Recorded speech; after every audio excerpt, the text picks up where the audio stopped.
Добрый вечер пятницы. В студии Николай Борисов и обзор чрезвычайных происшествий. Обвиняемый в управлении автомобилем в состоянии алкогольного опьянения со смертельным исходом экс-депутат Госсобрания Илтумен Николай Румянцев рассказал нашему телеканалу свою версию происходившего в тот злополучный сентябрьский вечер прошлого года. После аварии, как я даже сам не понимаю, как достал бутылку, выпил, потому что там каждого человека вынул в моем месте, может быть, то же самое сделали. Кто его знает. То есть вы выпили после аварии? Да, я утверждаю, что я выпил после аварии. Почему? Потому что если бы я был бы пьяным, как они говорят, да, пишут, что я пьяный, там никого не было же. Вот встречная машина остановилась после того, как я остановился. Он на встречу ехал, машины не было. Я мог бы, пьяный человек, у пьяного человека сразу срабатывает, инстинктивно срабатывает мнение, надо убегать, правильно? Был бы я пьяный, я бы... Темно было, дождь был, темно было, одна машина встречная остановила. Я, может быть, убежал бы, но этого я не сделал. Почему? Потому что я не был пьян. Я остановился, я выбежал со встречной машины водитель, и мы вызвали скорую с его телефона, вызвали ГАИ с его телефона, потому что у меня телефон в машине оставался. Как бы то ни было, в деле разберется суд. Тем временем в Якутии продолжаются наезды на пешеходов.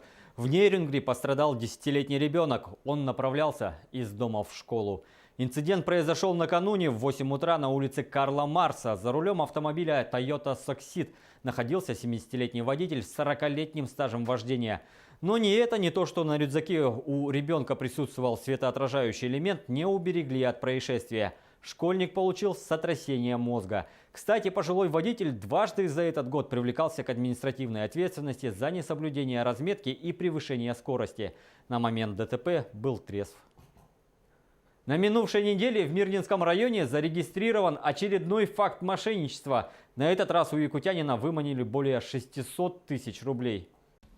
В полицию обратился 27-летний мужчина, у которого обманным путем похищено более 600 тысяч рублей. Мужчина пояснил полицейским, что незадолго до инцидента вступил в одну из брокерских компаний и вложил туда 1000 рублей. Некоторое время спустя ему позвонил молодой человек, который представился менеджером компании. Он предложил потерпевшему попробовать выгодно инвестировать деньги, приведя в качестве примера успешные сделки и называя весьма привлекательные цифры возможной прибыли. Поддавшись на заманчивое предложение, мужчина вложил свыше 400 тысяч рублей. После нескольких удачных сделок потерпевший решил вывести свои деньги. Однако менеджеры компании сообщили ему, что для этого необходимо оплатить страховку в размере 95 тысяч рублей. Заняв денег у знакомого, молодой человек отправил всю запрашиваемую сумму на банковский счет одного из менеджеров. Но и на этот раз ему не удалось полностью вывести свои деньги. Лжеброкеры попросили его отправить им на банковский счет еще 28 тысяч рублей. Мужчина вновь пошел на поводу и, собрав нужную сумму, перевел деньги. После этого звонки от менеджеров брокерской компании не прекратились. В течение нескольких дней они продолжали звонить потерпевшему и сообщали о необходимости оплатить страховку, холдирование счета и так далее. Таким образом, молодой человек перевел мошенникам свыше 600 тысяч рублей. По данному факту сотрудниками полиции проводится проверка. Уважаемые граждане, полиция и мы в очередной раз призываем вас всегда проявлять бдительность и внимательность. Не переводите свои денежные средства на сомнительные счета. Не совершайте финансовые сделки с неизвестными вам лицами. Не дайте себя обмануть мошенникам.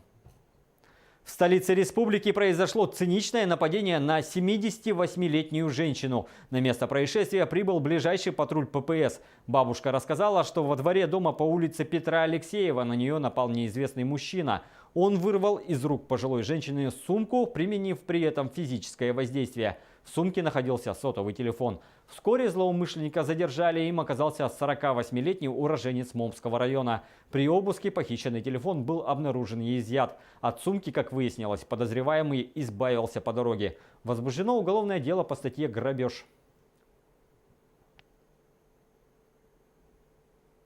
Тем временем в Нюрбинском районе в суд направлено уголовное дело ранее судимого мужчины, который обвиняется в убийстве сотрудника полиции. По версии следствия, это случилось в сентябре, когда потерпевший и обвиняемый встретились на рыбалке. Возник незначительный конфликт, однако обвиняемый избил потерпевшего и, когда тот лежал на земле в бессознательном состоянии, произвел 2 прицельных выстрела. Мужчина скончался на месте происшествия. После этого убийца покинул место преступления, похитив ружье погибшего. После утверждения обвинительного заключения уголовное дело направлено прокурором в суд для рассмотрения по существу. 49-летнему мужчине грозит наказание в виде лишения свободы на срок до 15 лет. В Момском районе осужден пациент туберкулезного диспансера за совершение разбойного нападения на сотрудников больницы. Как сообщили в прокуратуре, 40-летний мужчина недавно освободился из мест лишения свободы. Захотев выпить, он напал на медсестер в процедурном кабинете. При этом угрожал ножом и требовал спирт. Врачи выбежали из кабинета, и он, взломав шкаф, выпил жидкость, при этом закусив лекарствами. По результатам рассмотрения уголовного дела, с учетом предыдущей судимости, суд приговорил мужчину к 2 годам 5 месяцам лишения свободы с отбыванием наказания в колонии строгого режима. Республика получила около 60 заявлений по госпрограмме переселения в Россию соотечественников, проживающих за рубежом. Регион готов трудоустроить их в 9 арктических и промышленных районах республики, которые участвуют в госпрограмме. Как еще можно стать гражданином России в упрощенном порядке, мы узнали у специалистов профильного ведомства. Иностранный гражданин или лицо без гражданства, постоянно проживающий на территории Российской Федерации, вправе подать заявление о приеме в гражданство при наличии оснований. Во-первых, основаниями являются это наличие супруга или супруги гражданина Российской Fедерации, в браке с которым заявитель состоит не менее 3 лет. Заявитель родился на территории РСФСР до 1991 года, то есть до распада СССР. Заявитель имеет высшее образование, полученное на территории Российской Федерации до 1 июля 2002 года, и стаж к этому образованию на территории России не менее 3 лет.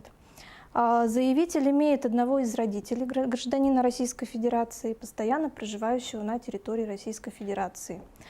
И последнее основание в упрощенном порядке – это признание гражданина носителем русского языка, то есть постоянно проживающий на территории Российской Федерации гражданин, признанный носителем русского языка комиссией при Министерстве внутренних дел, вправе подать заявление о приеме в гражданство Российской Федерации. Международным происшествием и курьезный случай прямиком из Средневековья. Владельцы ювелирного магазина в канадском городе отбились от грабителей с саблями. Злоумышленники разбили молотками витрину и попытались проникнуть внутрь. Столкнувшись с решительным сопротивлением, налетчики поспешили ретироваться. Рассказывает Сергей Берец. Банда злоумышленников попыталась средь бела дня совершить разбойное нападение на ювелирный магазин «Ашок» в городе Миссиссога в канадской провинции Онтарио. Они разбили кувалдами витрину и едва не забрались внутрь. Здесь их встретили владелец, его сын и брат, вооруженные саблями. В результате инцидента, снятого камерами видеонаблюдения, никто не пострадал. После еще одной попытки ворваться в магазин, грабители отказались от своего замысла и уехали на черном автомобиле «Додж». Полиция ведет расследование. По словам правоохранителей, сабли оказались эффективным средством защиты, но в ход их пускать не следовало. В случае ранений или гибели нападавших суд мог счесть такие действия превышением пределов необходимой самообороны. Это второй такой случай в городе за полгода. На этом пока все. Хороших выходных без чрезвычайных происшествий и берегите себя.